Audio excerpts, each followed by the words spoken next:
¿Cómo estás, Fede? Está muy frío acá en Santiago, no sé cómo está la temperatura en Mendoza en este momento. Helado también, ¿o no?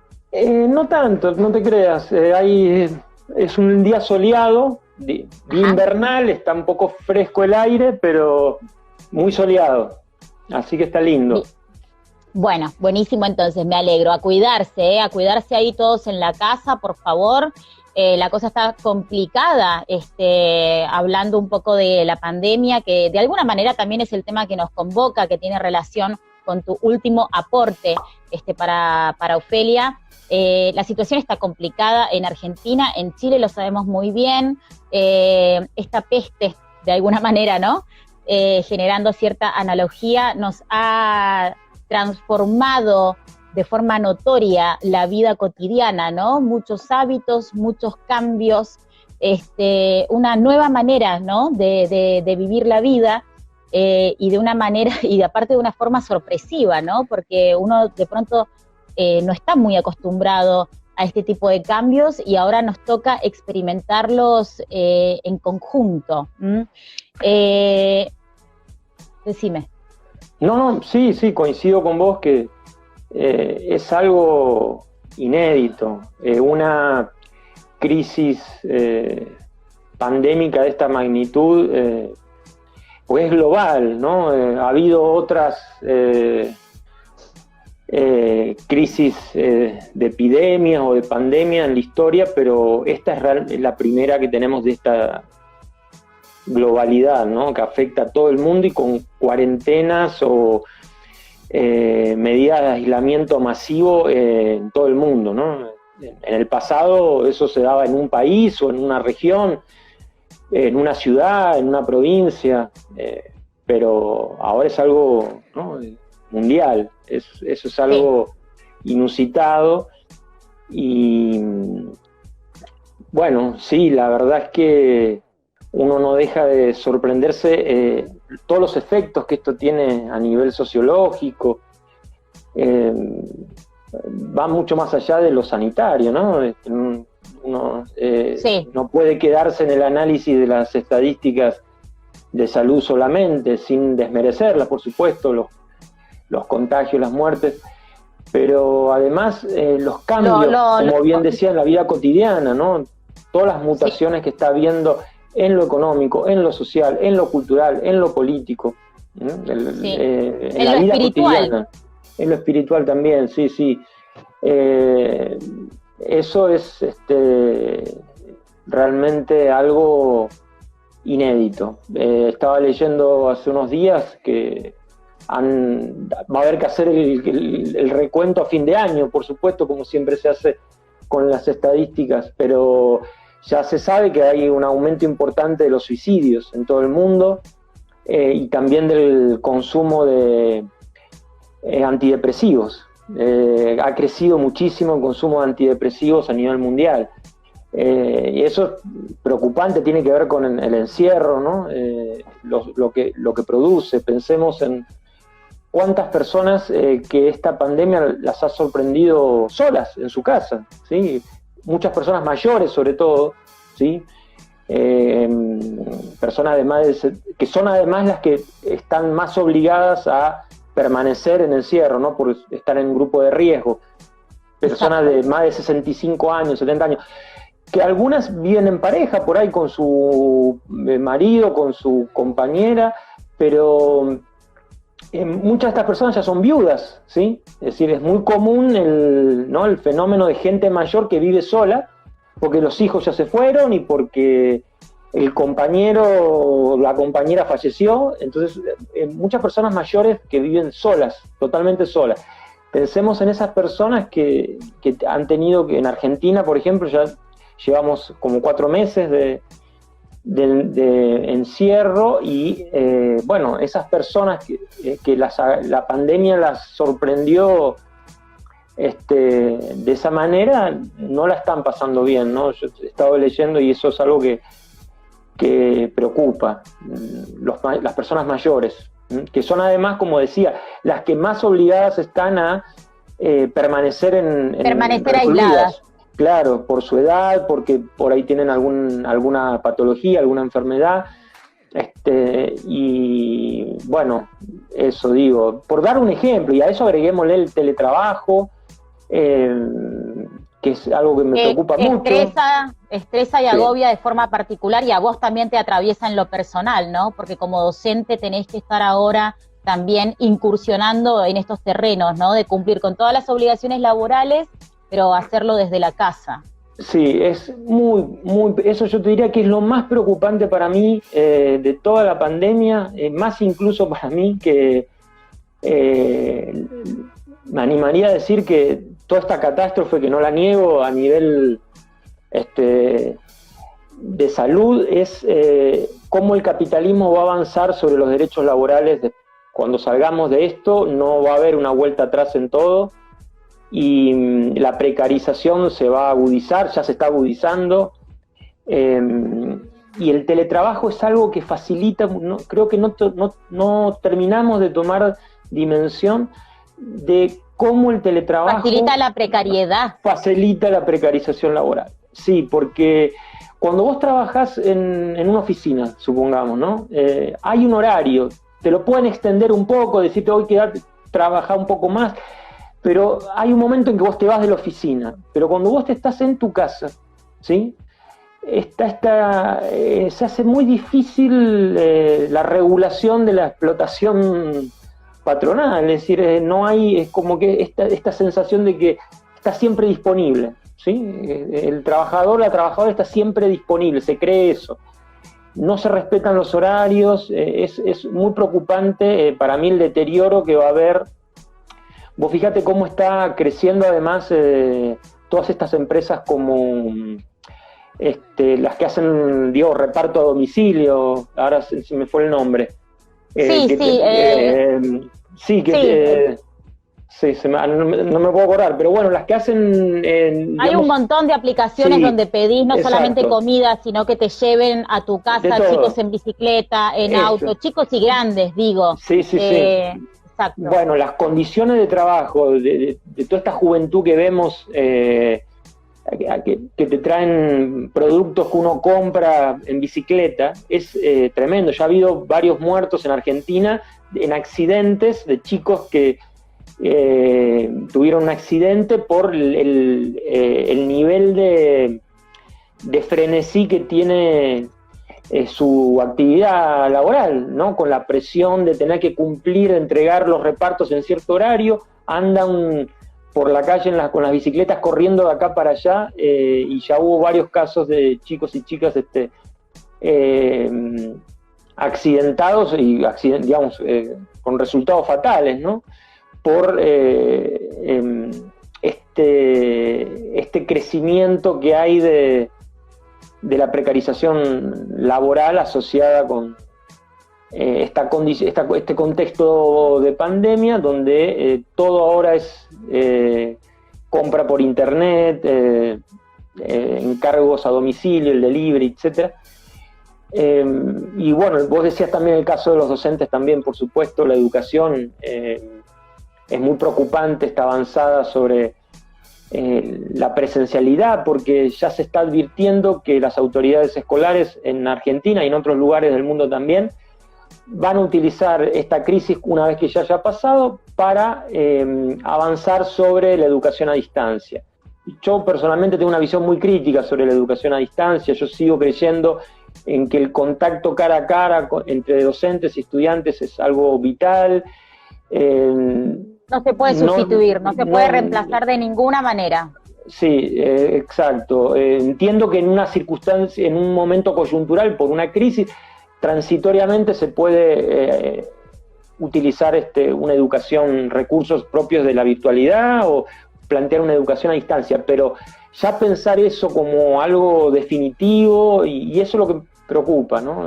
Por ejemplo, hay rumores de que no solo en Argentina, en varios países latinoamericanos, de que, por ejemplo, las escuelas nocturnas, que siempre están ahí al borde de ser suprimidas por problemas presupuestarios, porque dicen que las escuelas nocturnas que tienen poca matrícula. Bueno, ya hay fuertemente circulan rumores de que se utilizaría, digamos, esta crisis de la pandemia para ya avanzar definitivamente sobre una educación no presencial, ¿sí? En el caso de las escuelas nocturnas, por ejemplo, que sería muy preocupante.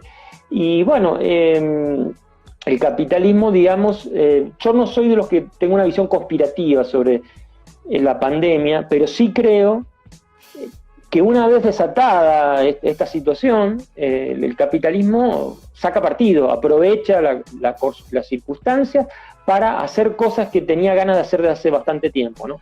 Que es un nuevo avance sobre los derechos laborales, aumentar la precarización laboral, en fin, digamos que esta crisis le ha venido bien al capitalismo para impulsar reformas laborales que son para mí muy preocupantes. Para fortalecerlo de alguna manera y para de esta forma acentuar las desigualdades, ¿no? Y su cara más perversa. Fede, querido, me encanta que nos compartas tus impresiones acerca de cómo se está viviendo la pandemia, no solamente desde Argentina y desde nuestra querida Mendoza, sino también una mirada un poco más global. Ahora sí me encantaría que nos podamos meter de lleno en aquella peste, esta pandemia, breve pero contundente ensayo, ¿no? En donde de alguna manera reflexionás acerca de este clásico de la literatura que se volvió a convertir en este momento en un bestseller, ¿es así? Exacto, sí. Bueno, esa es una de las cosas maravillosas que tiene para mí el arte, ¿no? Como una obra de arte que fue realizada hace mucho tiempo, 1947. 1947, en la posguerra, puede de golpe adquirir, por cierta constelación de circunstancias, en una coyuntura determinada, una nueva actualidad, ¿no? Eso es algo maravilloso. Cómo volvemos sobre los clásicos a partir de, cómo los recuperamos a partir de los avatares que tiene el presente, ¿no? Y sí, es notable lo que ha pasado con La Peste, esta novela de Albert Camus. Por supuesto que como todo clásico tenía sus lectores, siempre lo ha tenido en todos estos años desde que se editó en la posguerra hasta ahora, pero sí es cierto, como bien vos decías, que en estos últimos meses ha vuelto a ser bestseller, es decir, es uno de los libros, una de las novelas ha vuelto a ser editada en distintos idiomas, reimpresa, reeditada, y es interesante reflexionar sobre esta renovada actualidad de La Peste. Yo ahí en el libro, bueno, por supuesto que parece que la respuesta es bastante obvia de por qué La Peste volvió a tener actualidad. Estamos en el medio de una peste, ¿no? No es estrictamente no es una peste bubónica, por supuesto, estamos en la pandemia del coronavirus, pero en el ensayo, perdón, sí. Hablas de algo muy importante que quizá pueda ser disparador para que nos expliques, ¿no? Cómo articulás esta interesante reflexión sobre este clásico y sobre el escenario que estamos viviendo, y hablas de La Peste como la parábola del absurdo. ¿De qué se trata? Sí, bueno, es una parábola sobre el absurdo, pero yo creo que en realidad, antes de hablar sobre eso, déjame que diga algo antes. Por supuesto. La novela tiene un plano más literal, ¿sí? Que cuenta la historia de una epidemia de peste bubónica que hubo en la ciudad argelina de Orán a principios de la década del 40. Recordemos que Albert Camus es nacido en Argelia, y cuando Argelia era una colonia francesa. Bueno, esta novela es un plano de lectura que tiene, el más literal, es el de, ver cuáles son los efectos sociales, sociológicos, psicológicos, espirituales, existenciales que produce una peste, una epidemia en un lugar. Entonces, por supuesto que en el contexto actual de esta crisis pandémica del coronavirus, todas las reflexiones y todo lo que Camus plantea en la novela, cómo es la convivencia social en esta ciudad de Orán cuando queda aislada del resto del mundo por la epidemia, todo lo que pasa a nivel de interacción de las relaciones humanas, relaciones sociales, la convivencia, las medidas que toma el gobierno, los sentimientos, el pánico, la depresión, la angustia, el hastío desde el encierro, etcétera. Todo eso está magistralmente narrado en la novela. Es decir, Camus logra captar muy bien lo que le pasa a una persona o a una sociedad en el contexto de una emergencia sanitaria epidémica o pandémica. Sí, y lo va narrando desde el comienzo, sí. Lo narra a la perfección, ¿no? En el sentido de cómo se va metiendo de a poco en este escenario, en esta ciudad que es sí. Orán, una ciudad como cualquier otra, quiero decir, cómo va ganando terreno la sospecha, ¿no? Sí, sí, además es interesante porque fíjate que al principio la actitud que él va narrando, ¿no? Lo primero es minimizar el hecho, decir, no, esto no puede ser grave.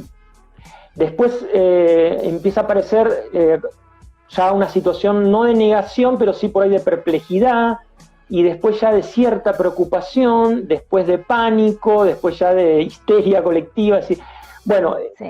Camus en todas sus obras es muy perspicaz en esto de observar el alma humana y conocer hasta los últimos repliegues de la psiquis, qué pasa en nosotros en ciertas circunstancias determinadas, ¿no? Y eso lo logra muy bien.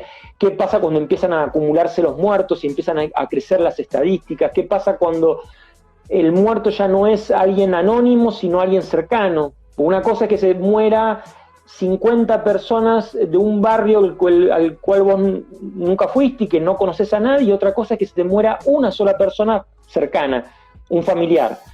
Bueno, en fin, ¿qué pasa con, por ejemplo, él se plantea un montón de situaciones en la novela? ¿Qué pasa con una pareja de enamorados que, bueno, es el caso del periodista, del cronista que está ahí en Orán, que tiene su pareja... Claro, que quiere reencontrarse con su pareja y no puede. Exacto, él queda recluido en la ciudad queda aislada, y él está justo viviendo la etapa del idilio a pleno, y queda separado de su pareja, de su gran amor, y bueno, entra en una situación de desesperación, la desesperación que sienten las personas cuando están enamoradas, sobre todo en la etapa inicial, ¿no? Esa etapa que Platón decía que era algo tan parecido. Sobre todo en la etapa inicial, esa etapa que para Platón es una forma de locura, ¿no? Ese enamoramiento, el arrobamiento del principio. Y bueno, y este periodista... Y como una peste puede derrumbar eso. Queda separado de su amor, y qué le pasa a esa persona a partir de esa separación involuntaria. Bueno, en fin, un montón ese es un plano de lectura, el plano más literal que tiene La Peste, y ese es el plano en la que se pueden establecer un montón de relaciones acerca de cómo los medios de comunicación fueron tratando en estos 4 o 5 meses el tema de la pandemia en el mundo, ¿no? Y las reacciones en todos nosotros, que también han ido variando, porque somos en este momento somos como un experimento, ¿no? O sea, se nos pasa de todo por la cabeza. O sea, digo, de la sorpresa inicial al pánico que muchos viven actualmente, se generan un montón, digo, de emociones súper encontradas, porque son muchos los signos desconcertantes. Sí, y después tenés cuando empieza a aparecer el agobio, el hartazgo con las medidas restrictivas de aislamiento, está todo. Y la novela además te va siguiendo todo el proceso, ¿sí? Todo el proceso. Sí. Todos los avatares que vamos experimentando a nivel emocional, existencial, social, cultural. Bueno, ese es el plano de la novela, el plano literal, y es ese plano el que obviamente ha generado tanto interés ahora en volver a leer La Peste, ¿no? Ese plano más literal. Lo curioso es que en realidad cuando Camus escribió esta novela en la posguerra, sin negar que tenía esa dimensión más literal, En realidad, el corazón, el meollo de la novela, para Camus, cuando uno lee las entrevistas que él dio y conociendo un poco su trayectoria como escritor y como pensador, la novela no es esencialmente eso, digamos, aunque nosotros desde nuestra coyuntura de la pandemia del coronavirus necesitemos leerla literalmente, porque en lo que estamos metidos nos lleva a hacer esa lectura literalista.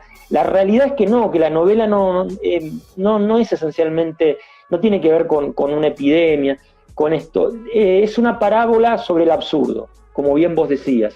Exacto. Y es una parábola sobre el absurdo, y es en realidad sobre varios absurdos, ¿no? Hay al menos dos grandes absurdos que la novela se plantea. Hay un absurdo histórico-político, llamémoslo así, que es la barbarie del nazismo, ¿sí? La novela, La peste, fue publicada en el 47, pero fue publicada en el 47, pero él empezó a escribir en el 42, ¿sí? Cuando los nazis habían invadido Francia. Él tiene que huir de París, porque era un militante de izquierda, por sus ideas, se va y está un tiempo en la Francia de Vichy, pero luego se va a Argelia, y es en Argelia, en Orán, va a estar en Orán porque su pareja de ese momento era originaria de esa ciudad de Orán, entonces están con la familia de su pareja. Se van a vivir Orán, se van a vivir Orán en el 42, o sea, se van a vivir en el momento en que Francia está ocupada por los nazis y Argelia pertenecía a la Francia de Vichy, ¿sí? Que era la Francia colaboracionista con los nazis, digamos, ¿no? Él, en medio del horror de la Segunda Guerra Mundial, escribe La peste. Aunque la va a publicar años más tarde, la escribe en ese momento. Y la novela tematiza el absurdo del nazismo, ¿no? Una ideología que, cuando se entroniza en Alemania con Hitler, va a provocar, como sabemos, millones y millones de muertos en Europa, 6 millones de judíos muertos y otros tantos millones de muertos en los países eslavos que invadió, la persecución política contra los comunistas, las personas de izquierda en general, contra los gitanos también, es decir, un horror, el terrorismo de Estado a gran escala. Sabemos que Alemania nazi invade gran parte de Europa, casi toda Europa, y es en medio de ese horror, ¿no? De una guerra tan irracional, ¿no? Que Camus decide escribir La peste. Y La peste es una parábola sobre esta peste bubónica que se abate sobre la ciudad de Orán, representa el nazismo, ¿sí? Y mirá qué curioso, y disculpa que te interrumpa, sí, porque es sumamente interesante lo que estás diciendo, pero justo estoy leyendo un fragmento en la parte inicial que en donde justamente la plaga está presentada como eso, ¿no? Como este incipiente nazismo, como este monstruo, ¿no? Que está azotando a Europa. La plaga no está hecha a la medida del hombre, dice. Por lo tanto, el hombre, se dice que la plaga es irreal, es un mal sueño que tiene que pasar, pero no exacto, siempre pasa, y de mal sueño en mal sueño son los hombres los que pasan, y los humanistas en primer lugar, porque no han tomado precauciones, y sigue. Sí, claro, toda esa etapa inicial de la novela, donde la actitud de los habitantes de Orán es minimizar, negar el hecho de que hay una epidemia que está creciendo, se corresponde con la etapa anterior, los años anteriores a la invasión nazi de Polonia, antes de la Segunda Guerra Mundial, cuando ya el nazismo era un problema muy preocupante y todas las potencias occidentales se hacían las desentendidas. Recordemos el caso de Gran Bretaña, de Francia mismo. Es decir, ese monstruo se lo dejó crecer, ¿no? Y de entrada se minimizaba el problema del nazismo, ¿no?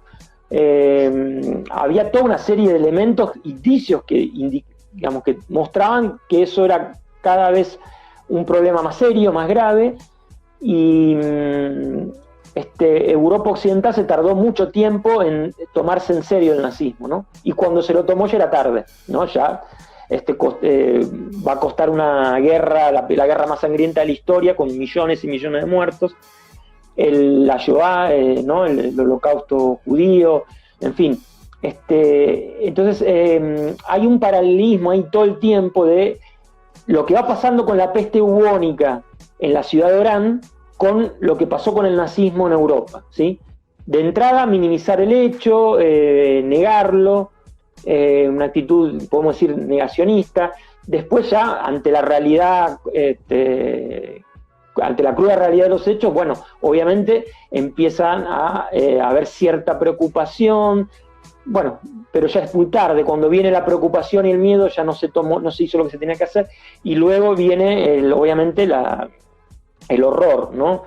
Bueno, la novela va siguiendo, digamos, las peripecias de esta peste bubónica en Orán, pero el trasfondo es el de la Europa invadida por los nazis. Y la estructura narrativa de la novela refleja también eso, sí, porque el capítulo 1 es el ascenso del nazismo, ¿sí? Todo dicho, por supuesto, metafóricamente, ¿no? El capítulo 1 es el ascenso del nazismo, el origen, el huevo de la serpiente. El capítulo 2 es ya cuando se produce la invasión nazi en toda Europa, y Francia mismo, la patria de Camus, es ocupada por los nazis, representa la ocupación. Capítulo 3 es el momento de paroxismo, ¿no? Del horror del nazismo a pleno. Capítulo 4 es cuando ya la resistencia, como se le dice, la lucha contra el fascismo, contra el nazifascismo, empieza a hacer ciertos progresos. Y bueno, el último capítulo es el capítulo que corresponde a la liberación, ¿no? Cuando los nazis son derrotados, lo que se conoce como la liberación, ¿no? Hay el festejo final está lleno de guiños a la liberación de París, sobre todo. De Francia, pero sobre todo de París. Así que bueno, esa es una de las parábolas que te plantea Camus en La peste. Es decir, esta peste bubónica que se abate con tanta furia sobre la ciudad de Orán es una parábola histórica, política, sobre la barbarie nazi, el horror del nazismo. Esa es una metalectura que se puede hacer, y que el propio Camus reconoció en una entrevista que digamos, para él, cuando escribió la novela, el corazón es ese. La peste bubónica es una metáfora para él de la barbarie nazi. Pero después hay otra también metalectura posible, que es ya trascendiendo lo histórico-político, que sería la peste como una parábola del absurdo de la condición humana, ¿sí? Y ahí ya entra a tallar toda la filosofía existencialista de Albert Camus, ¿no? Que él desarrolló en 2 ensayos magistrales, El mito de Sísifo y El hombre rebelde. Yo diría que La peste es como la transposición, junto con El extranjero. La peste y El extranjero estas 2 novelas son la transposición literaria de su filosofía existencialista contenida en estos 2 ensayos que decía antes, El mito de Sísifo y El hombre rebelde. Aunque él no estaba de pronto muy convencido con que lo trataran con esa etiqueta, ¿no? De justamente de ser existencialista.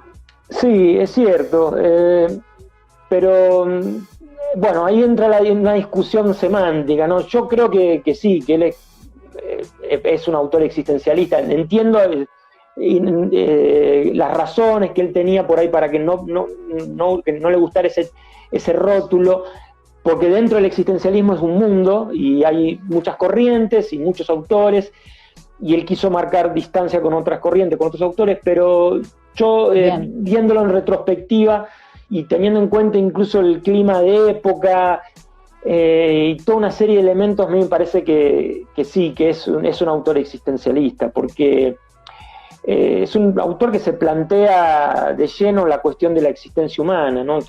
Toda su obra literaria y filosófica y también como dramaturgo, está atravesada por las cuestiones existenciales y la reflexión sobre la existencia humana. Y bueno, volviendo a la novela, la peste es también una parábola sobre el absurdo de la condición humana. ¿Cuál sería el absurdo de la condición humana para Albert Camus? Eso lo explica, como decía antes, sobre todo en el mito de Sísifo. Sería este divorcio, esta escisión que existe entre el ser humano como un ser racional, sediento de sentido, de encontrarle un sentido al universo, y un universo que no tiene de por sí un sentido, ¿sí? Es decir, ahí se produce un desencuentro entre el afán nuestro como seres humanos de encontrarle un sentido al mundo, a la vida, a la muerte, etcétera. Que es lo que nos distingue a su vez de los animales, ¿no? O sea, somos los únicos que nos podemos llegar a hacer esos planteos. Exacto, y un universo que bueno, creo que lo vivimos ahora, por ejemplo, con la pandemia, que se resiste totalmente que es renuente, que es difícil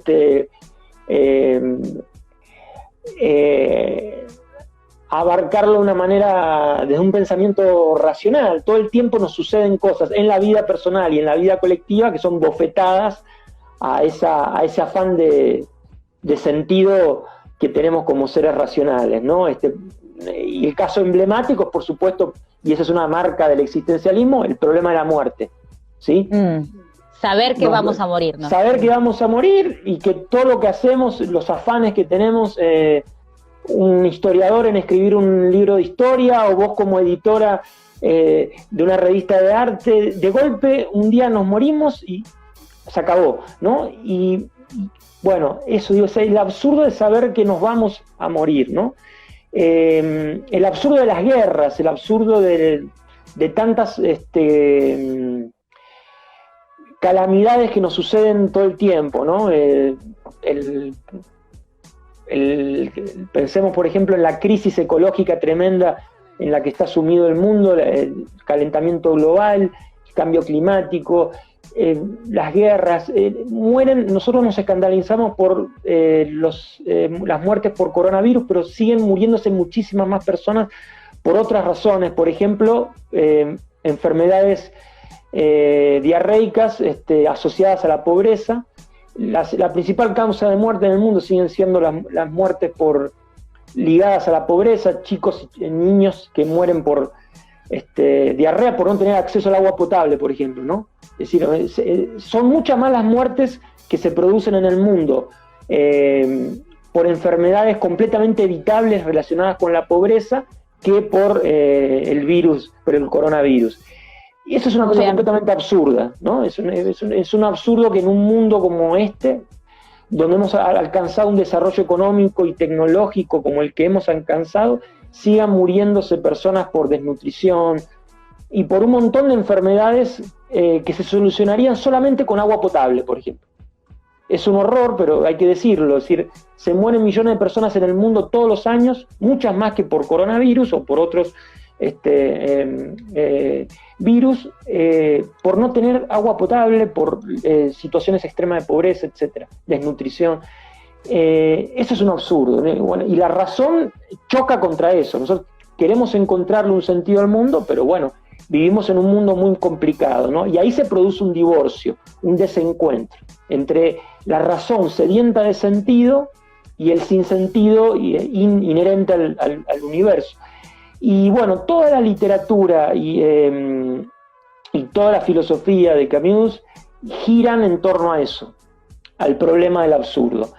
Y lo hace también La Peste que se plantea todo el tiempo, no solo el absurdo concreto, histórico, particular del nazismo, sino en un plano ya más universal, más existencial, el absurdo de la condición humana. Y la novela también tiene que ver con eso. Y bueno, volviendo un poco al principio, cuando escribí este ensayo para el último número de Ofelia sobre La Peste, lo hice porque estaba un poco sorprendido y me animaría a confesar un poquito enojado también de que en el medio de este frenesí de la pandemia nos hayamos olvidado de todas esas otras dimensiones de lectura que tiene La Peste y nos quedemos solamente con los efectos sociales y psicológicos que produce una epidemia en una sociedad, que no es nada menor el tema, pero lo cierto es que cuando Camus escribió esta novela, lo hizo pensando en un montón de otras cuestiones, ¿no? Están estas otras parábolas. No caer en reduccionismos y en definitiva... Exacto, sí. Y en definitiva poner el acento ahí, ¿no? Básicamente en el escenario y en la situación que se atravesaba en ese momento. Digo, todas las obras de arte están situadas en un espacio y en un tiempo determinados, y es evidente de que La Peste nos estaba hablando también de eso que estaba sucediendo. Sí, totalmente, sí, las obras, creo que todos los artistas y los escritores sabemos que las obras no son solamente nuestras, que después tienen una vida propia y que las personas se apropian de ellas desde su existencia concreta, desde sus circunstancias concretas, desde su tiempo y su sociedad concreta, y eso siempre ha pasado y va a seguir pasando. Y bueno, está bueno también que pase eso. Digo, más allá de las intenciones autorales, está bueno que después las obras artísticas terminan teniendo como una vida propia, ¿no? Que están más allá de las intenciones que tuvieron los autores originalmente. Yo no creo que Camus hubiese jamás imaginado, cuando escribió La Peste, lo hizo poco después de la Segunda Guerra Mundial, era obvio que la novela, a todo el mundo le pareció que era recontra obvio que la novela era una parábola sobre el nazismo, pero bueno, sucede eso, que 70 años después, en otras circunstancias, la historia da vueltas y da vueltas, es una rueda que nunca para de dar vueltas, y bueno, las circunstancias... La estemos relacionando con el coronavirus, ¿no? Exacto, sí, es un poco insólito también, y es lo que nos permite justamente una obra de arte. Exacto. Querido Fede, nos están faltando solamente 15 minutos, ¿sí? Yo te voy a compartir algunos de los interesantísimos comentarios, ¿sí? Que espero tengamos tiempo de también de hacer la devolución necesaria. Si nos quedan 2 minutitos, podemos hablar acerca de la reedición de tu último libro, Fede. No quiero dejar de mencionarlo porque me parece un aporte fundamental, ¿sí? Si querés, decínoslo ahora, por favor, porque es una noticia súper fresca que merece ser compartida. Bueno, sí, el año pasado la editorial de la Universidad Nacional de Cuyo, publicó un libro mío sobre la historia de la inmigración galesa en Chubut, uno de los fenómenos históricos para mí más atrapantes de la historia argentina y de la historia de la inmigración en general. Y bueno, el libro por suerte tuvo muy buena recepción y en pocos meses se agotó. De hecho se agotó sin siquiera haber tenido la oportunidad de ir a presentarlo al lugar óptimo para eso, que era ir a Chubut, que es donde hay mayor cantidad de descendientes de galeses. Así que la editorial decidió reeditar el libro. Acaba de salir hace poquito una segunda impresión, una reimpresión, y bueno, muy contento con eso. La verdad es que a mí me produce un placer enorme compartir lo que investigo, lo que escribo con otras personas. Todo lo que yo hago como intelectual siempre... no puedo negar que hay un componente de autosatisfacción en la escritura. Uno cuando escribe ya sentís hacer lo que te gusta, escribir, investigar, hay un placer enorme, pero también hay, o yo por lo menos encuentro un placer en descubrir que hay otras personas en otras partes que se interesan en eso, ¿no? Y eso va tejiendo vínculos también con lectores. Y bueno, eso está muy bueno y es lo que está pasando ahora. Y mucha gente de Chubut lo está comprando el libro.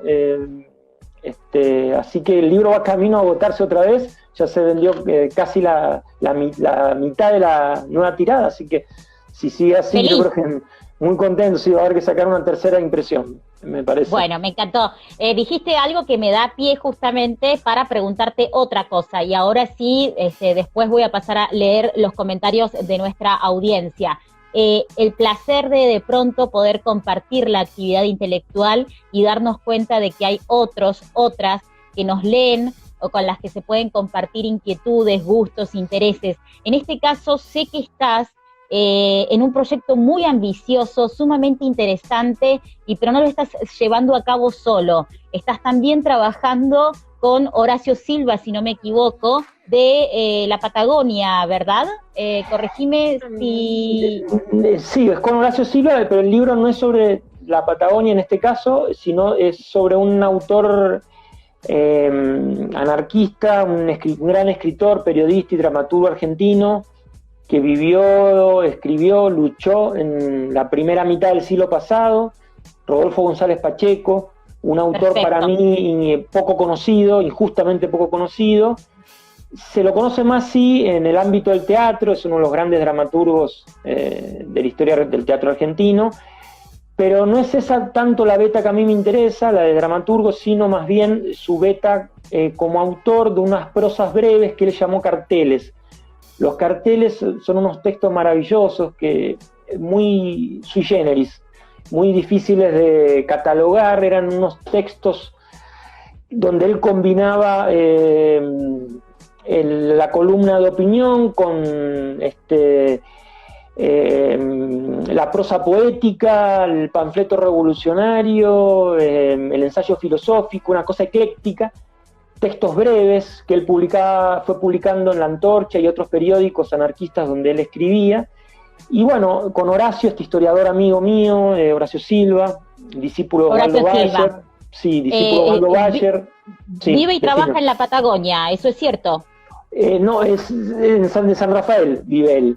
Está en el sur de Mendoza. Bien, en el sur de Mendoza, sí. Y él escribió un libro excelente sobre la Semana Trágica, la historia de la Semana Trágica, prologado por Osvaldo Bayer, y junto con él acometimos, digamos, esta tarea que nos va a llevar mucho tiempo de investigar, de compilar todos los carteles de Pacheco para volver a editarlos. No se editan en Argentina desde hace como 70 años y nunca se volvieron a editar, y queremos volver a editarlos, pero no como antología, sino realmente hacer carteles completos, es decir, la obra completa de carteles. No solo los que fueron publicados en libros, sino también muchos otros carteles que nunca fueron publicados en libros. Esa es la idea, anotándolos, recuperándose el contexto histórico en notas al pie, cuándo fueron publicados, dónde, en relación a qué suceso. Y también, bueno, van a ser varios tomos, seguramente 2 o 3 tomos. Y bueno, yo estoy trabajando también en el estudio preliminar que va a tener ese libro, contando la vida, haciendo un análisis de su pensamiento también, el contexto histórico. Así que bueno, ese es un proyecto que nos va a llevar tiempo porque hay que hacer todo un trabajo detectivesco en hemerotecas, archivos, tenemos que reunir todo el material, así que no sé si llegará a salir el año que viene, pero si no es el año que viene, en el 2022 esperemos que ya esté el libro publicado. Perfecto. Genial, entonces, que nos cuentes acerca de los planes y las actividades en las que estás concentrado en este minuto. Por último, y para aprovechar los 3 minutitos que nos quedan de transmisión, tenés también un grupo en Facebook que me encantaría que nos digas cómo se llama, para que las personas que nos están siguiendo, interesados, fanáticos por temas vinculados a la historia, por sobre todas las cosas, se puedan unir. Es un grupo súper entretenido que coordinás, donde tengo entendido que, bueno, juegan, ¿no? De pronto a sí. Decinos sí, de sí. qué se trata y dónde te pueden encontrar para que se sumen. Sí, es un grupo de Facebook que se llama Acertijos de Clio, ¿sí? Acertijos en relación a esta idea del interrogante histórico. Es un espacio de divulgación histórica, efectivamente, donde trato de divulgar la historia, y Clio, por supuesto, es por la musa de la historia, ¿no? Así que por eso es el nombre, Acertijo de Clio. Así que lo pueden buscar en Facebook y unirse. Es un grupo donde hacemos divulgación histórica, pero con un sentido lúdico, ¿sí? Yo lo que hago es interrogantes, preguntas sobre el pasado y bueno, el público, la idea es que responda, averigüe la respuesta.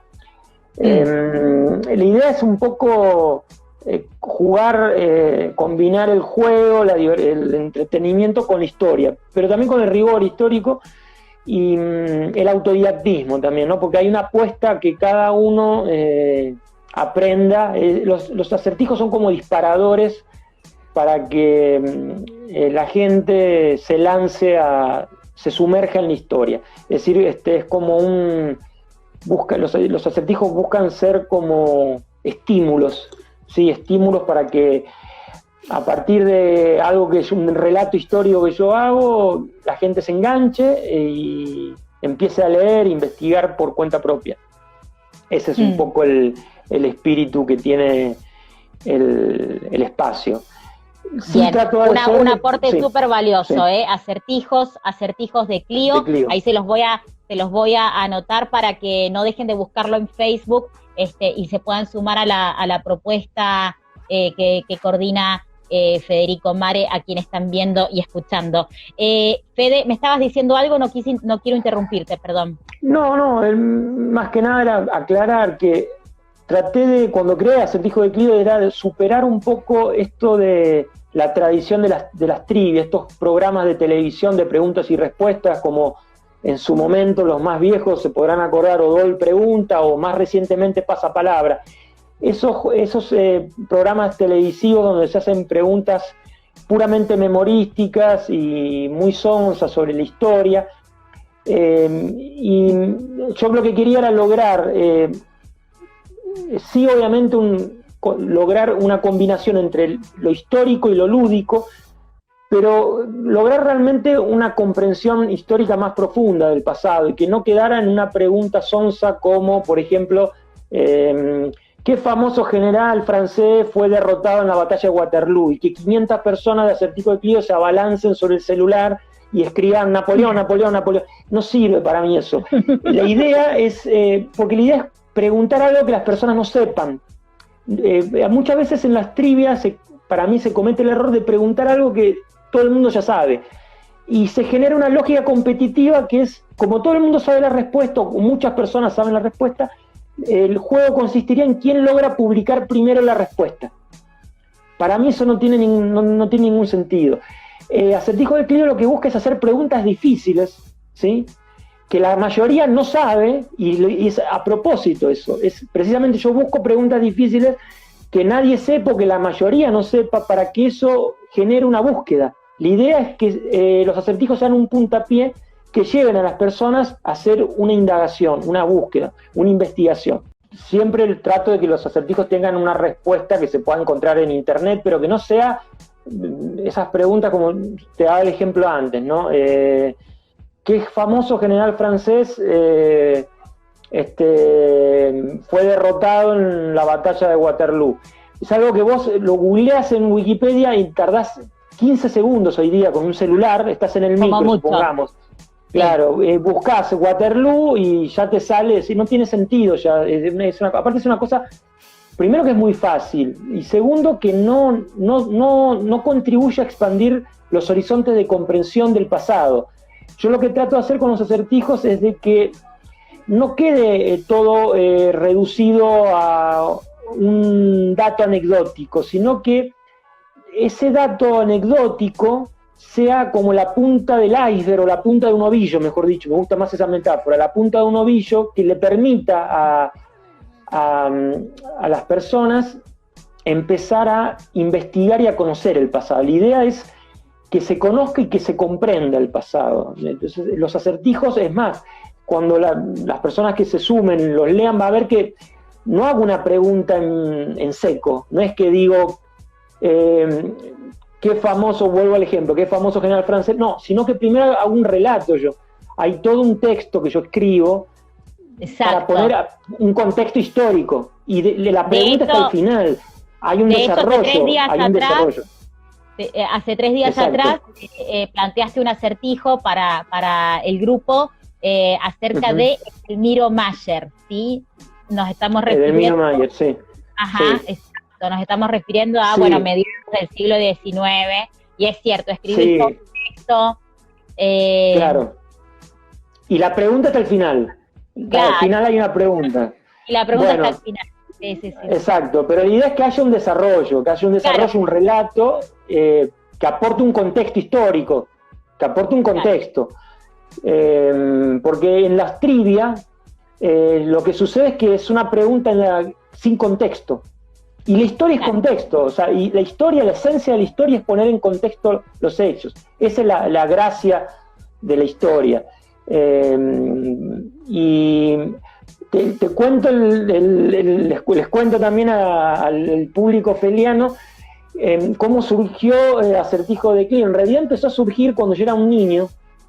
Ya de niño era un apasionado por la historia y había un juego, mi familia me regaló creo que fue para Navidad, un juego de mesa de estos trivias, ¿sí? Que te hacen preguntas sobre distintas disciplinas, historia, geografía, cine, biología, bueno.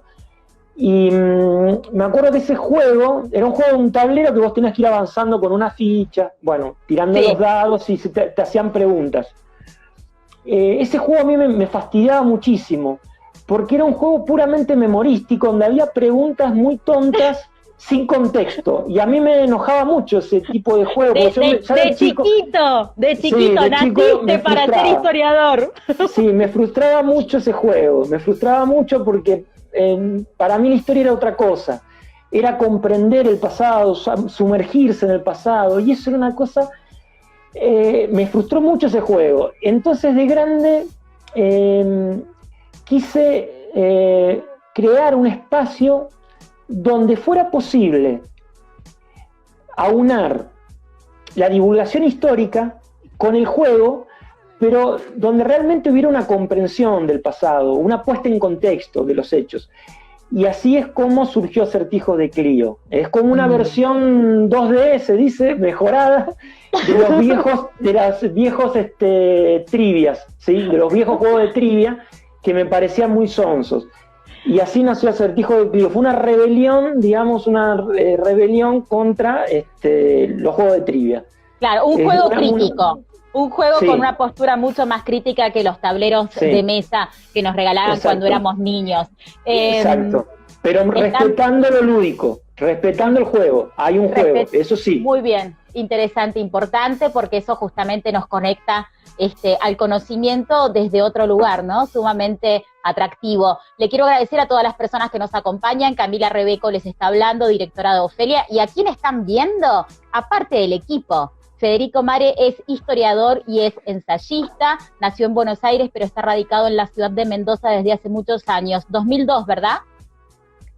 Desde el 2002 me vine, sí. Llegamos a Mendoza en el mismo año. Qué loco. Claro, vos de Neuquén. De Neuquén claro. Y de Buenos Aires llegamos a Mendoza a radicarnos en el mismo periodo. Fede forma parte... Post-crisis 2001, otra crisis. Una micro, bueno, pero de esas estamos acostumbrados en el país. Fue terrible la crisis esa, una cosa impresionante. Impresionante lo que fue la crisis del 2001 en nuestro país.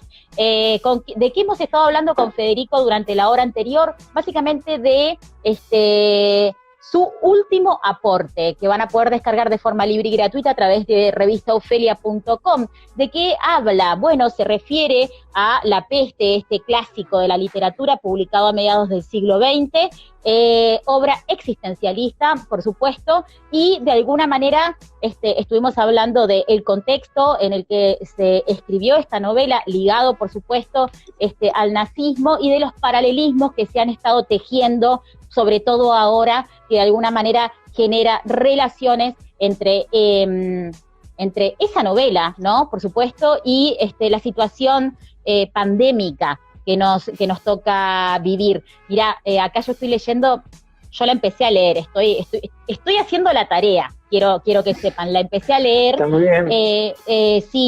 Hay una parte también, en la parte inicial, se pregunta se preguntan, es muy breve, dice, ¿cómo hubieran podido pensar en la peste que suprime el porvenir, los desplazamientos y las discusiones? La peste, ¿no? Como algo que suprime el porvenir, los desplazamientos, las discusiones. Qué interesante eso, ¿ah?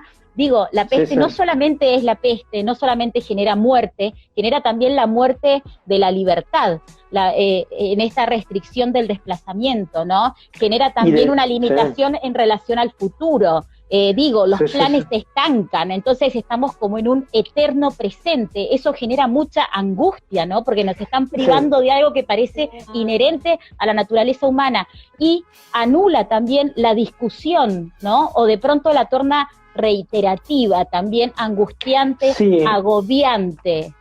Sí, porque, bueno, es que pasa de todo. Primero, es como que el tiempo se suspende, ¿no? No hablo del tiempo como fenómeno, como hecho físico, digamos, hablo del tiempo interno, ¿no? El tiempo psicológico. Es un tiempo completamente diferente que nadie lo había vivido antes. O sea, la temporalidad que estamos vivenciando en esta coyuntura es algo que no tenía precedentes. Esto de la espera, de la incertidumbre, es una espera con incertidumbre.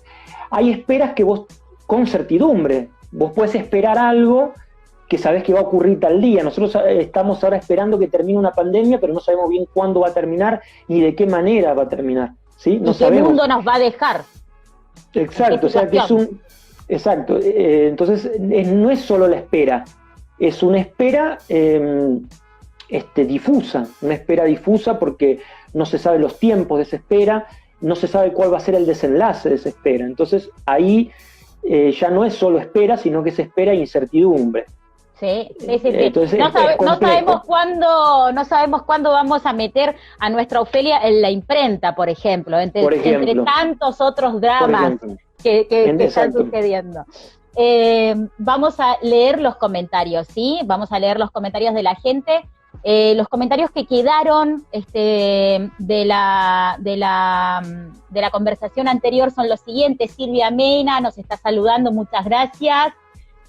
También desde Perú nos saludan, nos felicitan por el trabajo, muchísimas gracias, en serio. Somos fuertes, Ofelia seguirá para rato. Viene ahí el saludo de Gisela Sangüesa. Son muy lindos estos encuentros, nos sirven mucho para crecer. Muchas gracias, Marta, muchísimas gracias. Marta, también artista, que nos saluda desde Buenos Aires.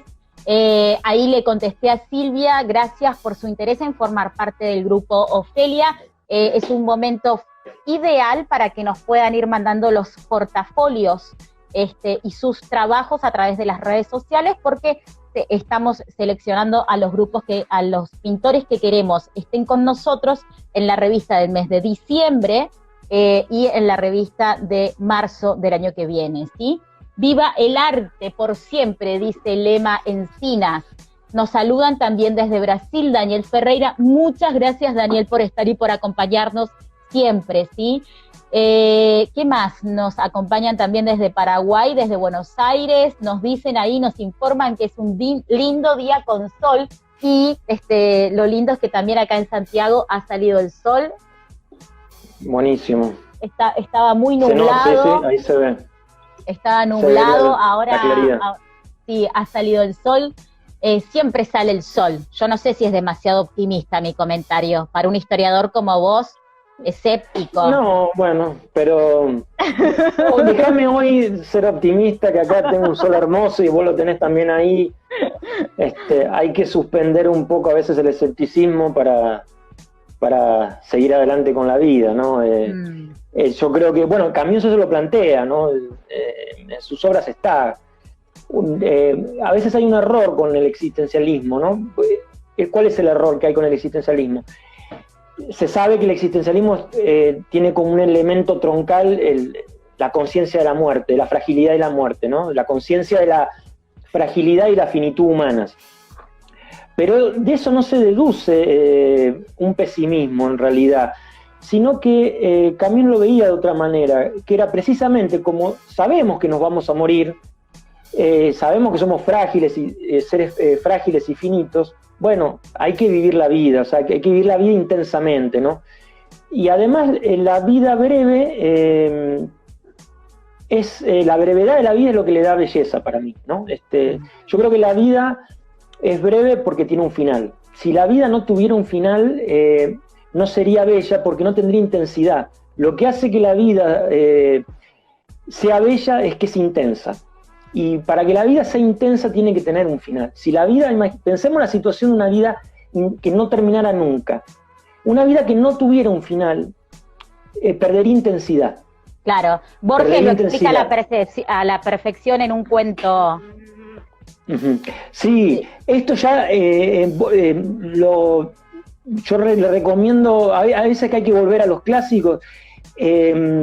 Cuando uno lee, hace un tiempo lo estuve releyendo, Marco Aurelio, aquel emperador romano que fue la encarnación del ideal platónico del rey filósofo. Marco Aurelio tiene unas meditaciones fabulosas sobre la vida, sobre la muerte. El libro se llama Meditaciones. Bueno, en ese libro hay un elogio de la finitud de la vida y de la aceptación de la vida como un hecho finito, que tiene un final.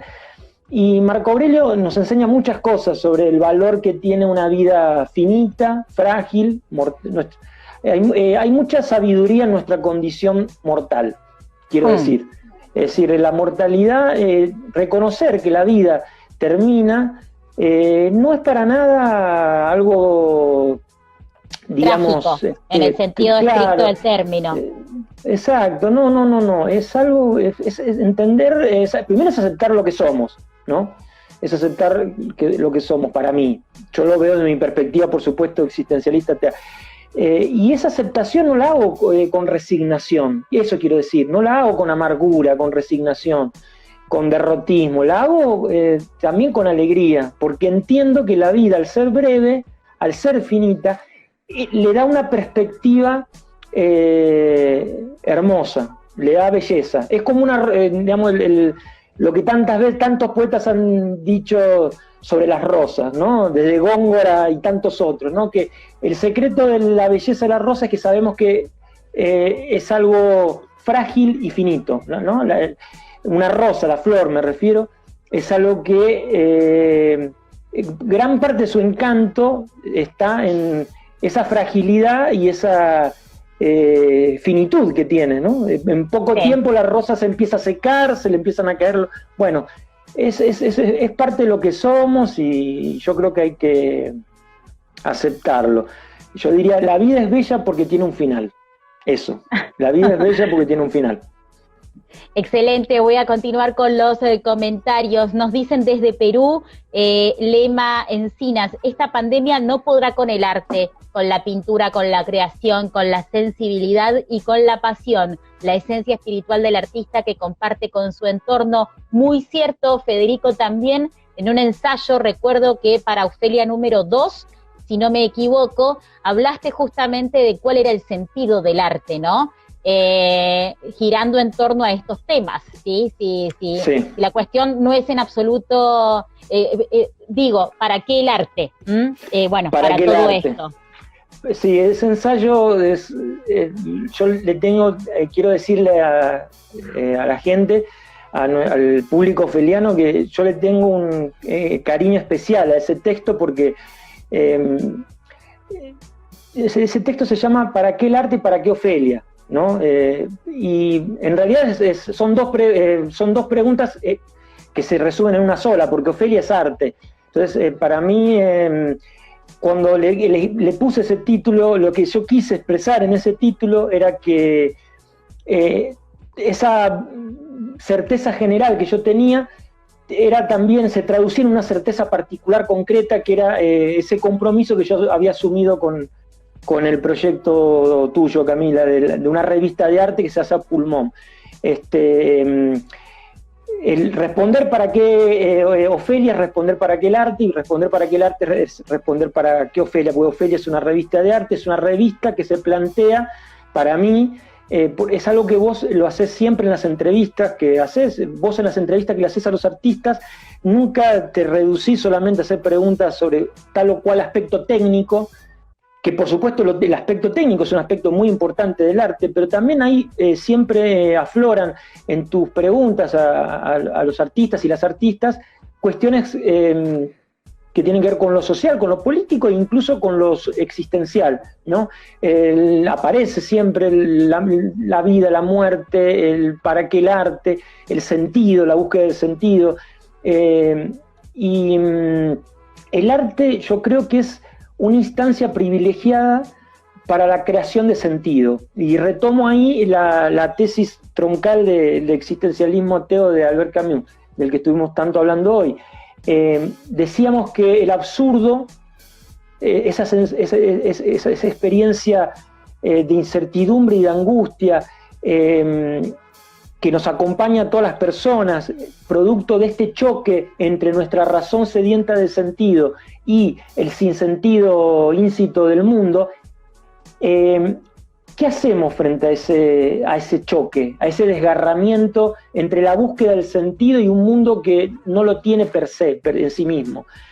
Bueno, se han dado muchas respuestas, ¿no? Una es la fe religiosa, por supuesto, yo no la comparto, pero es una posibilidad, que es creer que aunque el universo parezca que no tiene sentido, en realidad sí lo tiene, y aceptar que quizá las personas no tenemos nuestro raciocinio no tiene la capacidad de develar, de descifrar ese sentido, y ahí estaría la fe. La fe permite ese salto y te permite lograr esa seguridad de decir, bueno, yo no comprendo por qué, por ejemplo, un niño de 1 año se muere de hambre, por qué millones de niños se mueren de hambre en el mundo.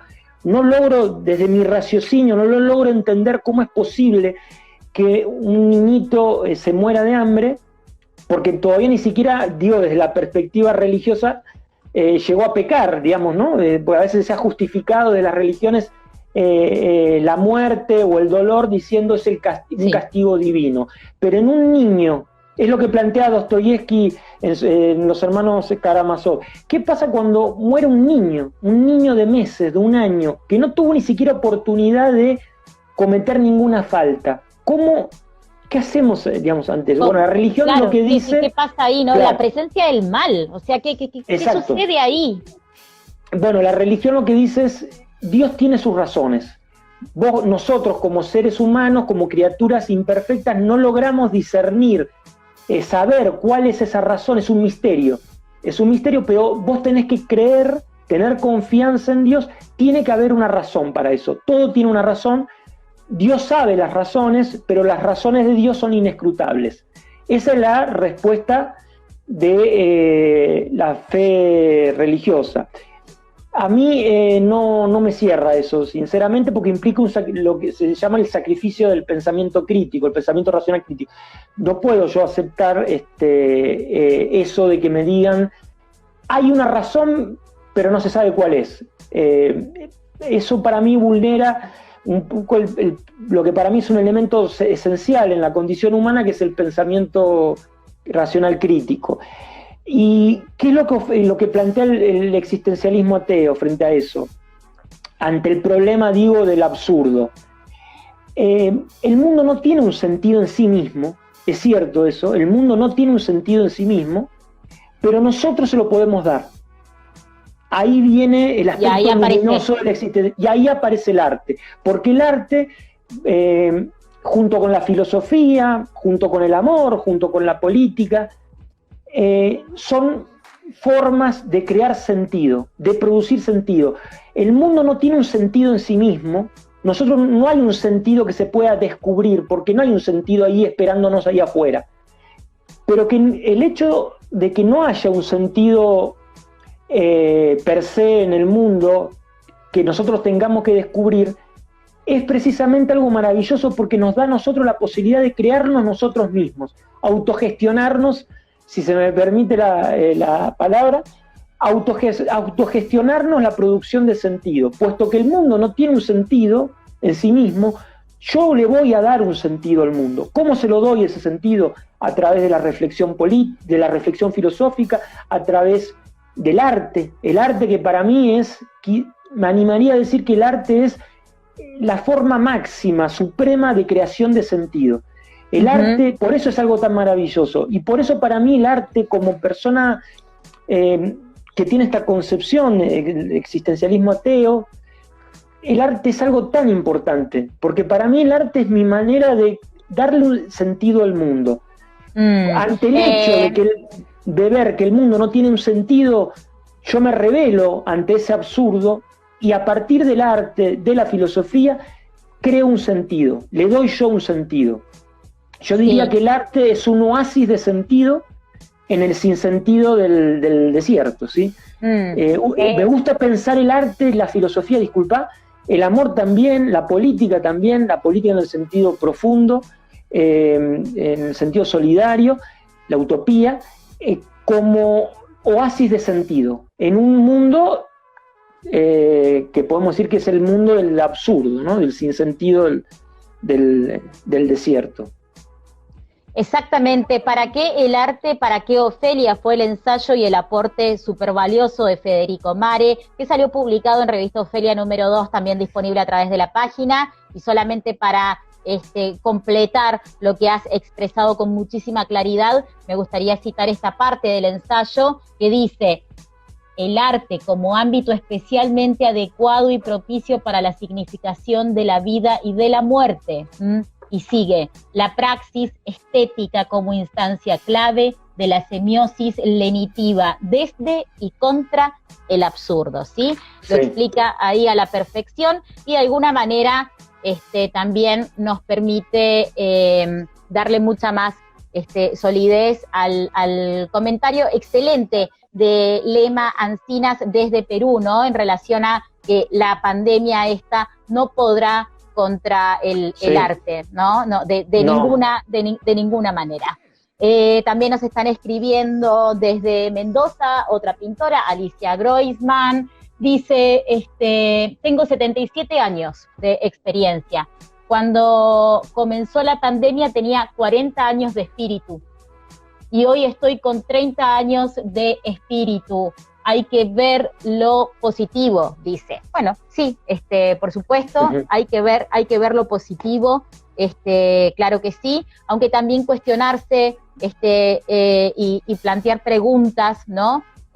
Acerca de lo que nos pasa, puede también, de alguna forma, darle un sentido, digamos, mucho más contundente, ¿no? A las cosas que estamos atravesando, que no son para nada livianas, quiero decir. Las cosas con la contundencia que se merecen. Fede, saludos. Dinos, ¿cómo ves la salud mental de la gente? ¿Crees que el arte es nuestra última salida para sanar? ¿Qué opinas? Te pregunta del equipo nuestra querida Gisela Sangüesa, también desde acá, desde Chile. Bueno, yo la verdad es que considero que el arte es clave en estos tiempos, porque hay demasiados ejemplos a lo largo de la historia que muestran que en contextos de grave crisis social, el arte, lejos, ese contexto tan adverso, lejos de ser algo que apague el arte, que lo debilite, suele ser al revés. Paradójicamente lo que sucede es que los momentos de grave crisis son un estímulo para la producción artística. Recordemos que el año pasado, cuando fue la primavera en Chile, ¿no? Todo este fenómeno impresionante de revuelta popular que hubo en nuestro país hermano, una de las cosas más maravillosas que dejó todo ese proceso de movilización, de lucha, fue ese florecimiento del arte en un montón de en la música, en las artes plásticas, en las performances. Es decir, hubo como como pasó con el Mayo francés también. Hay muchos ejemplos, ¿no? De momentos históricos de grave crisis, ¿sí? Muy adversos, muy oscuros, donde aparece el arte, ¿no? Para dar batalla contra eso, ¿no? Es como que el arte se agrandara en la adversidad. Y creo que esto de que el arte se agrande en la adversidad tiene que ver con esto que estábamos hablando, ¿no? Que necesitamos del arte para para encontrarle un sentido a la vida. Y cuando más adversa es la vida y más adverso es el mundo en el que vivimos, más acuciante es la necesidad de producir sentido. Entonces, no me sorprende para nada que pase esto. Digo que en un momento como ahora de pandemia, eso lejos de ser un factor que pueda llevar a los artistas a bajar los brazos, termina siendo como un desafío, un estímulo para seguir creando y hacerlo con un ímpetu incluso quizás mayor que en una situación de normal. El arte, los ejemplos históricos abundan, pienso, no sé, en la Guerra Civil Española, en lo que pasó con por ejemplo, la poesía, algo que yo estudié mucho, la poesía en la Guerra Civil Española. En ese momento catastrófico, de crisis brutal que hubo en España, la poesía vivió uno de los momentos más, la poesía española vivió uno de los momentos más esplendorosos que se recuerdan, ¿no? Y bueno, se podrían buscar muchos ejemplos. Así que mi esperanza, y no solo mi esperanza, hay elementos que me permiten pensar que la pandemia no se va a llevar puesto el arte para nada, sino que esta coyuntura tan oscura que estamos atravesando va a ser un acicate para que un montón de artistas perseveren en esto de producir sentido. Seguro. Me acordé de una frase de Leonard Cohen, hay una grieta en todo, solo así entra la luz.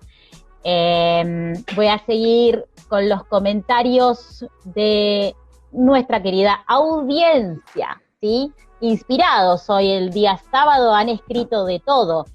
Lema Encinas, creo que la reinvención, es más factible, como más el alcance para los artistas. Bueno, un poco en la misma dirección que venís hablando vos, Fede. Francisco Alfredo Salas, pintor, artista visual chileno, también nos escribe y dice: los asuntos de la pandemia son horribles en todo sentido, es lo que se ve.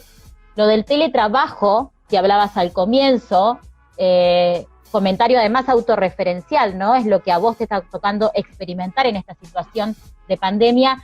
Lo del teletrabajo es la esclavitud del siglo XXI, nos dice Francisco. Ante esta realidad, al parecer, los artistas somos bastante conscientes. Exactamente. En momentos de crisis, nos dice Alicia, es oportunidad de crecimiento y no abandonarse la vida, es un continuo aprendizaje, hay que ayornarse, dice, para subsistir, como dijo Darwin. Gracias, Ali, por tu comentario. Meirion Bach nos dice tal cual, concuerdo plenamente, se debe combinar la educación a distancia, la educación virtual, que se ha impuesto ahora, ¿no?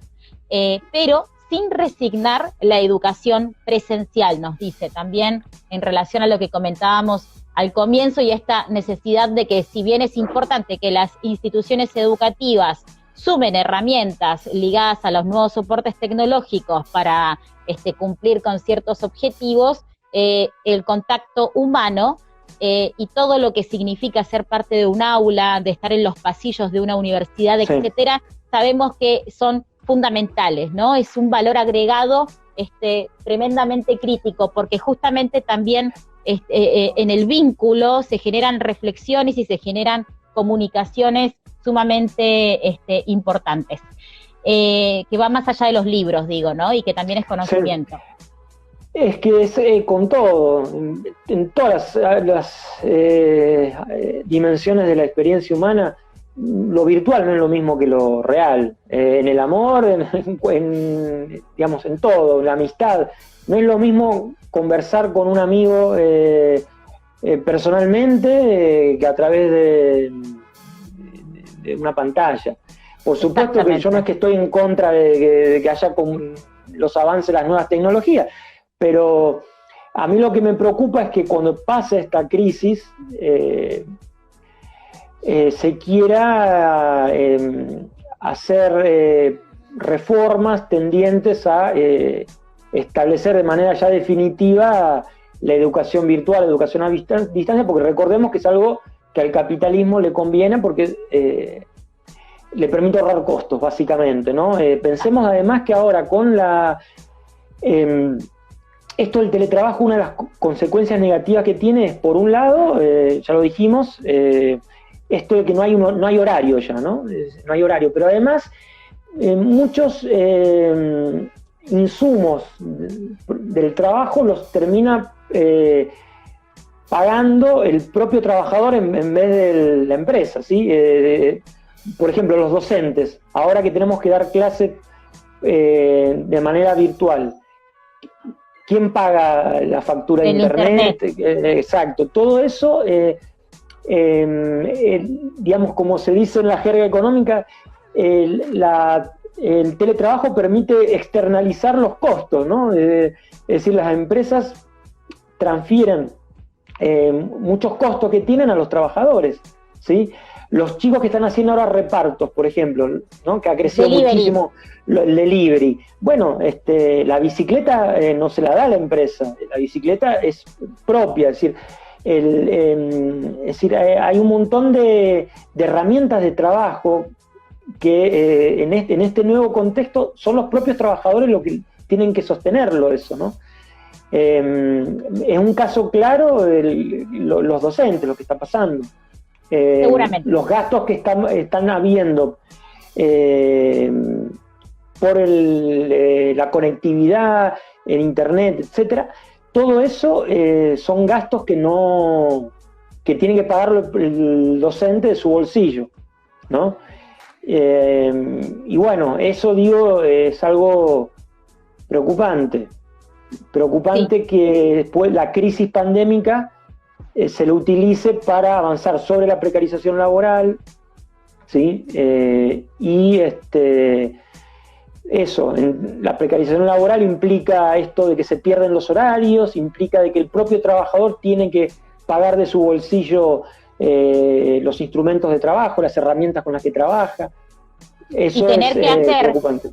Y tener que hacer del entorno privado algo que pertenece no a la vida doméstica, un espacio que se comparte en familia, un espacio de trabajo, que eso también es estresante y tiene connotaciones psicológicas que iremos, se tiene que estudiar, ¿no? Seguramente se está estudiando con la profundidad que merece ver el impacto que tiene justamente hacer de la casa un lugar de trabajo. Digo, una cosa es, la mayoría de los artistas con los que trabajamos pintan también en la casa, pero hay acá diferencias, ¿sí? Hay diferencias importantes en este sentido, ¿sí? Ejercer la docencia y tratar de estar controlando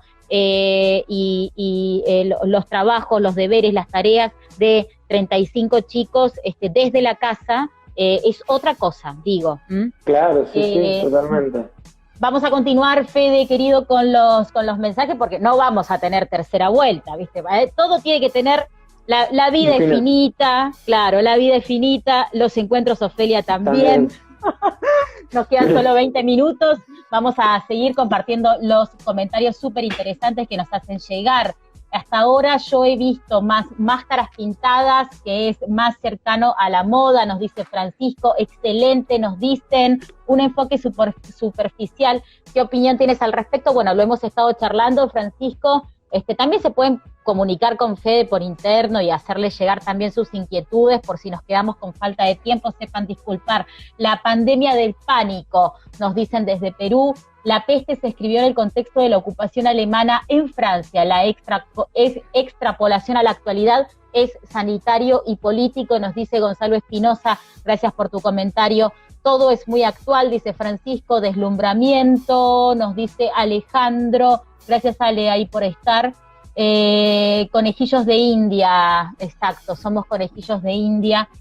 Fede, además hay otro elemento interesante, una arista que habla de muchas otras pestes que nos contagian desde fuera y que también tenemos desde dentro. Nosotros nos convertimos en una peste propia, ¿no? Bueno, estas situaciones de crisis pueden también sacar lo peor de nosotros como sociedad, y vos hablabas, ¿no? La angustia, la desolación y el miedo que de pronto hace que estemos medicados, de que tengamos problemas de sueño, son un montón de cosas que hacen que de pronto los propios demonios, todas puedan de alguna manera manifestarse en situaciones tan complejas como estas, ¿no?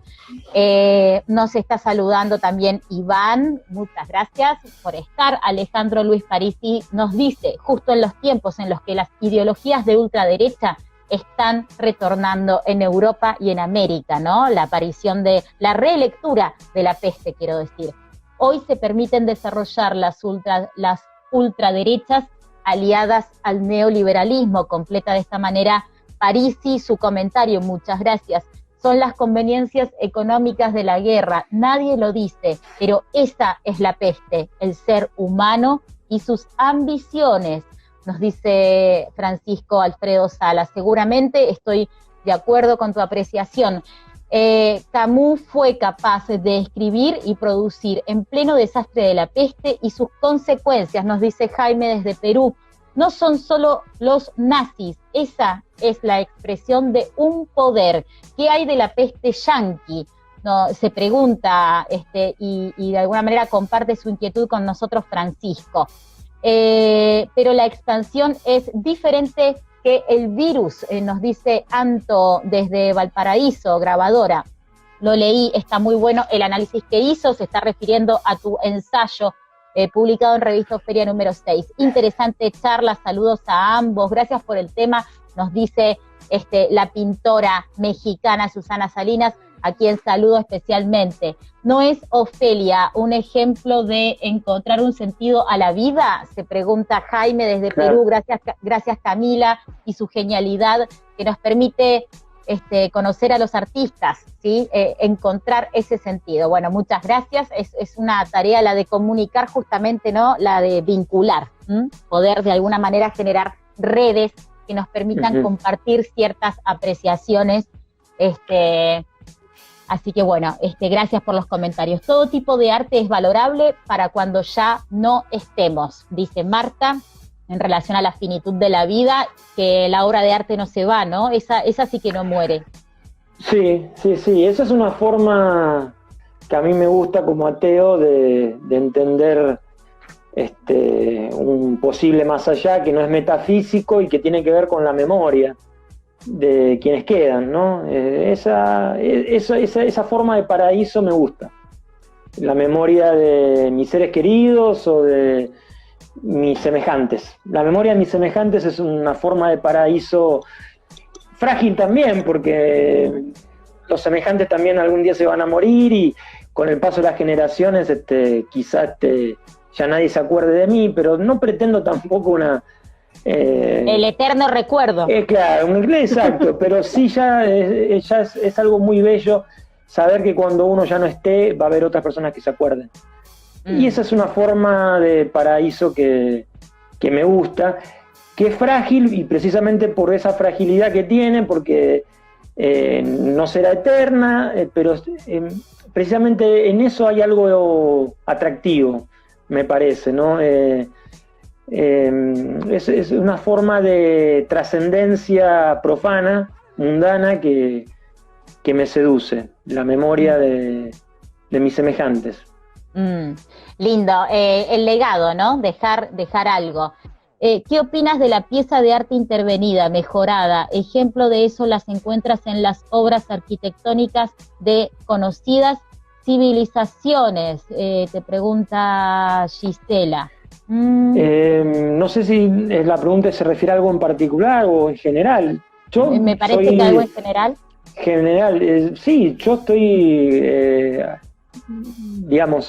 me parece que la libertad es un principio central del arte. No sé si refiere a las intervenciones, porque pienso por la coyuntura actual de los monumentos, ¿se referirá a eso? Es probable, porque viste que hiciste hincapié al estallido social y político del pasado 18 de octubre en Chile, también en esa oportunidad. En Estados Unidos está pasando, sí, en todo el mundo está, en después del asesinato de Floyd en Estados Unidos, hubo también en Estados Unidos un fenómeno parecido de iconoclastia y de intervenciones con grafitis a monumentos confederados, los monumentos del sur de Estados Unidos asociados a el racismo. En Europa también hubo una ola de iconoclastia y de intervenciones de grafitis en monumentos, como las hubo en Chile el año pasado. Que hubieron muchos, exacto, sí. Y que hubieron sobre todo, Fede, como cierta protesta en realidad contra monumentos colonialistas también. Sí, exacto. Hace poco también el monumento a Colón, a un comerciante esclavista en Liverpool, en Inglaterra. Sí, a mí me parece que no podría yo sinceramente condenar eso. No lo podría condenar porque las obras de arte no se pueden pensar en abstracto, disociadas de una sociedad y de una coyuntura política determinada.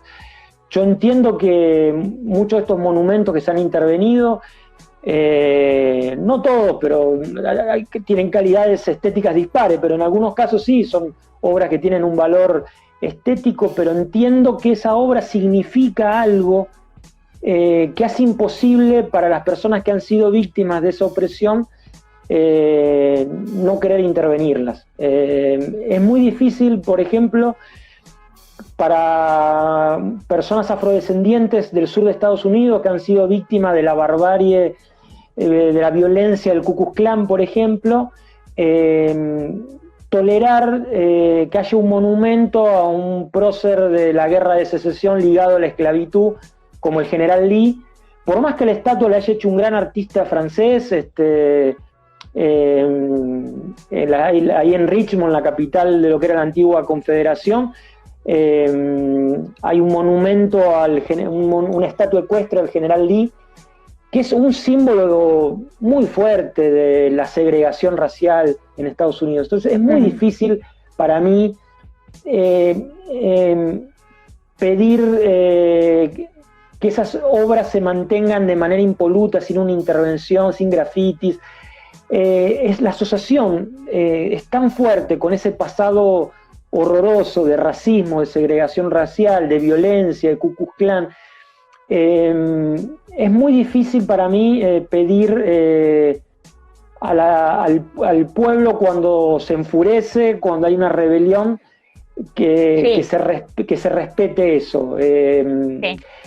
No puedo tampoco lo puedo celebrar, pero tampoco no tendría yo no podría yo levantar el dedo acusador, mismo con lo que ha pasado en Chile, con los monumentos en el sur de Chile contra cuando hubo el año pasado mapuches que derribaron varias estatuas de conquistadores españoles o de militares chilenos de la época de la llamada, entre comillas, pacificación de la Araucanía. Son monumentos que tienen una carga ideológica muy, muy fuerte, muy, muy brutal. Es muy difícil pretender que esos monumentos perduren. Obviamente que se podría pensar en una alternativa, que sería que esos monumentos fueran... El problema con esos monumentos, yo una vez escribí un artículo sobre este tema, es que además están exhibidos como monumentos. No es solo una escultura o una estatua, sino que el contexto en el que están exhibidos es en un contexto monumental. Y ahí está el problema principal, porque diferente sería que este monumento fuera retirado del centro de una plaza pública y fuera llevado a un museo sobre el pasado de Chile. Y bueno, vos podés exhibir ese monumento entendiendo que tiene un valor histórico o artístico. Sí, un valor pero el conflicto... Pero seguramente cuando está exhibido en el centro de una plaza pública, ¿sí? En el centro de una ciudad, el contexto monumental lo que está diciendo implica un elogio, una apología de eso, ¿se entiende? Sí. Lo que hay que hacer, para mí, una alternativa es desmonumentalizar esas esculturas, retirarlas de ese contexto monumental y, bueno, exhibirlas en un museo, ¿sí? Porque eso está, esa posibilidad. Nosotros lo hemos hecho en Argentina, Camila, con el Museo de la ESMA. O sea, en el Museo de la ESMA, vos cuando vas, ves el horror de lo que fue el terrorismo de Estado, ¿sí? Pero no está exhibido de manera monumental, como se entiende, decir, vos ves elementos que se utilizaron en la tortura en los años 70, pero están puestos de tal manera en un contexto donde queda claro que vos no estás celebrando eso, que no estás haciendo apología de eso. Claro. Entonces ahí lo que la sociedad se debe una discusión es en qué ámbito, de qué manera estos monumentos. Hola. Sí, te escucho, decime, sí. Sí, no, que se fue la señal, te había dejado de escuchar, pensé que se había caído la comunicación. Exacto, no, sí. Creo que el conflicto y el problema que se presenta justamente con el tema de los monumentos y su intervención es que justamente si generan un vínculo entre pasado y presente, por ahí en un contexto de crisis, de representación y como el que ha sufrido Chile desde octubre del año pasado, hasta ahora tiene que ver con eso, ¿no? Con que de pronto aquellos valores del pasado ya no serían representativos de este presente. Claro. Entonces, claro. Se vuelven anacrónicos de alguna manera. Exacto. Lo que se está haciendo en Estados Unidos, por ejemplo, es algo, en algunos municipios lo están haciendo en Estados Unidos, es retirar el monumento y sacarlo del contexto monumental en el que está exhibido y llevarlo a un ámbito donde su exhibición sea realizada de tal manera que no implique de parte del Estado una celebración de eso. Es decir, sacar la estatua del General Lee del medio de la plaza principal de Richmond y bueno, buscar un museo que sea sobre, no sé, la guerra de secesión. Y bueno, estará exhibido en una sala de tal manera que ya no implique una monumentalización. Ahí yo creo que se tiene que claramente avanzar en eso. Permitime. Sí, decime. Necesito que avancemos, Fede, porque no quiero que nos suceda lo mismo. Nos quedan comentarios y tenemos solamente 7 minutos por delante. Hemos tenido una charla súper entretenida de historia, para variar. ¿Vieron? No es que yo esté cansada de hablar de pintura, no, en absoluto, pero está bueno también que podamos hablar de otras cosas, de otros temas. En realidad siempre se habla de lo mismo, ¿no? Estamos hablando, cuando estamos haciendo reflexiones sobre el pasado, el presente, caemos siempre en temas ligados al arte, a la cultura, a la reflexión crítica. Y en este caso, a partir del interesante comentario de Gisela, toda esta discusión que se suscita a partir de la intervención de los monumentos históricos. Vaya tema. Nos dice Anto, felicitaciones Federico, muy buena conversación, y Camila, realicen más de literatura. Bueno, muchísimas gracias, Anto. Justamente Federico, Mare y sus aportes son los que nos permiten justamente esto, ¿no? Dejar de lado un poquito temas netamente pictóricos para adentrarnos en otras discusiones que por supuesto guardan también relación con la visión ofeliana, ¿sí?